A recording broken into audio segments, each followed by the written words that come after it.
Continuando a playlist sobre teoria da contabilidade que eu estou construindo nesse canal aos poucos, o tema do vídeo de hoje é o princípio da competência. Esse que com certeza é um dos princípios mais importantes de toda a contabilidade. E farei a leitura do nosso livro-texto aqui do canal, que me ajuda a construir essa playlist, esse aqui. O link dele está na descrição, caso você tenha interesse. E vamos ver se eu consigo também compreender melhor esse princípio. Porque, na minha opinião, ele é um dos mais complicados de se entender da contabilidade, num primeiro momento, né?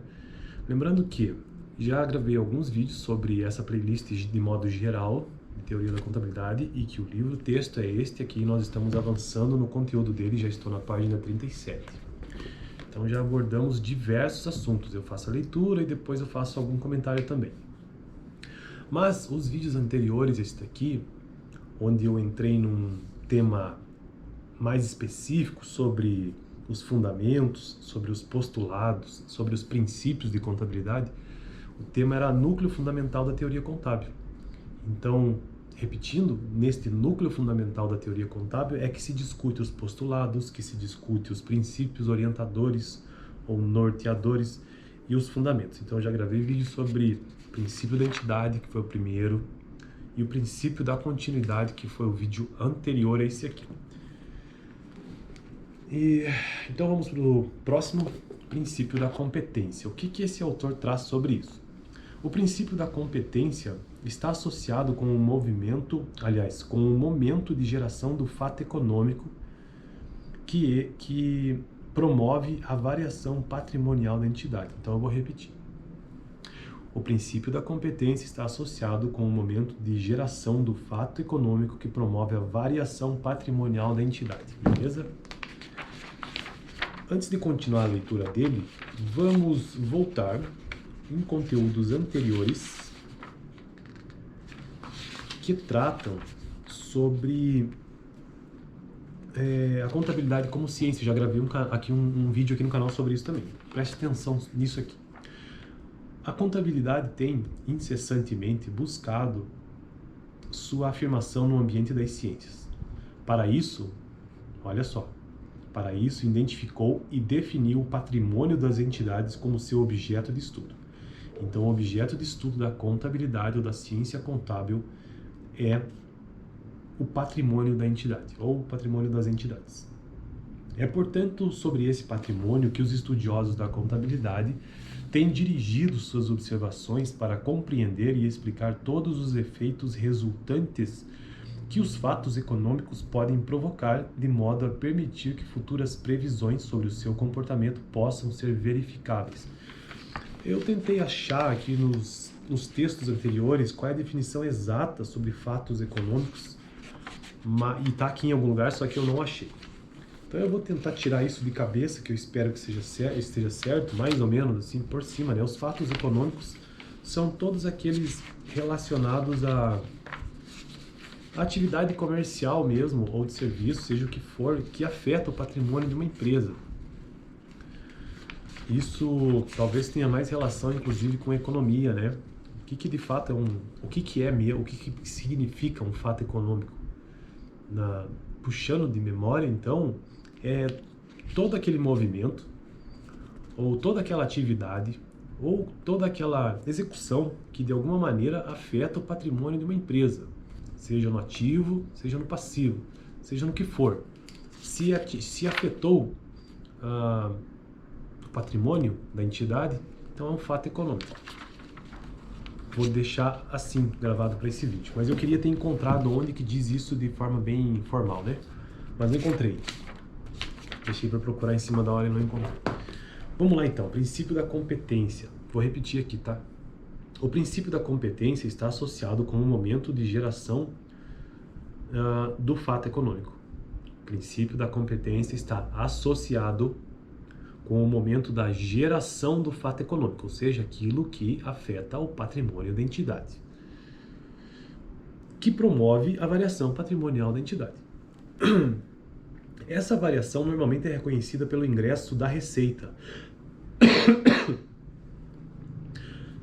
Essa variação normalmente é reconhecida pelo ingresso da receita como acréscimo de ativos ou redução de passivos, seja cuja mensuração do valor monetário cabível ao tempo do fato deve ser reconhecida simultaneamente ao custo ou despesa,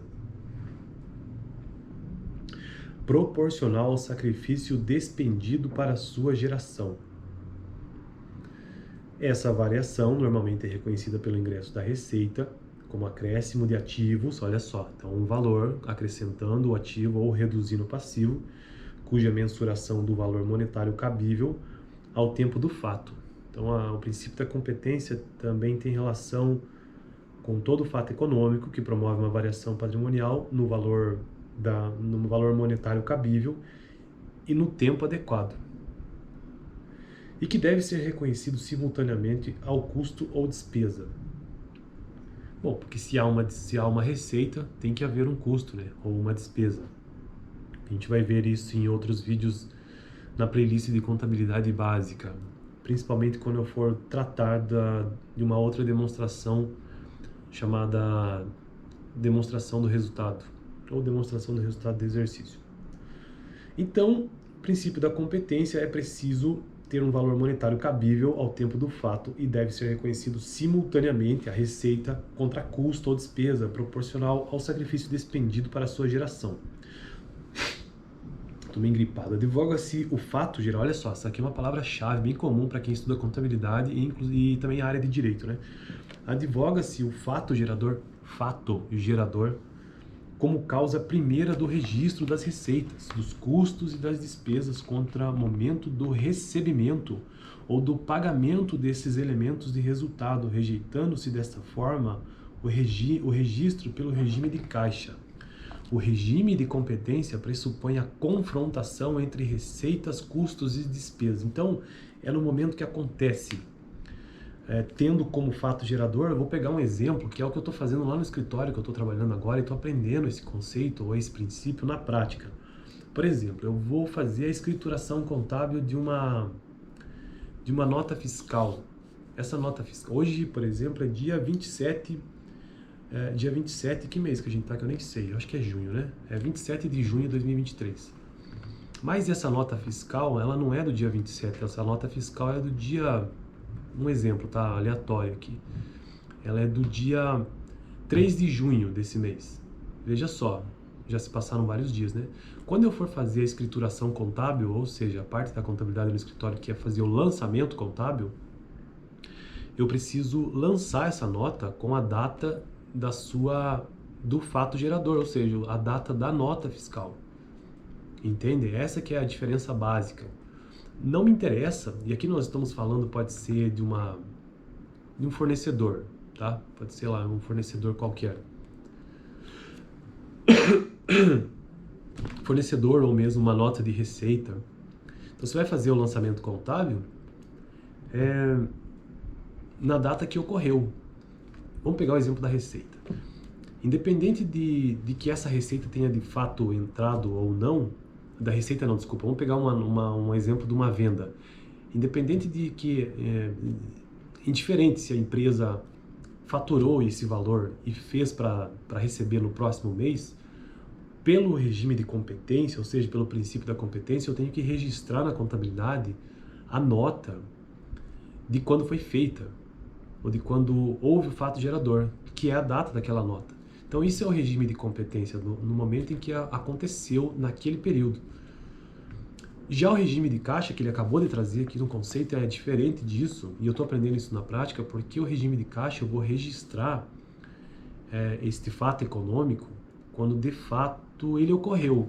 Então, quando houve o recebimento concreto desta receita, que eu fiz, por exemplo, o que a empresa fez para receber daqui 30 dias. Então, lá, quando for feito o recebimento, aí sim eu vou movimentar caixa, por isso que é regime de caixa, ou banco, na verdade, né?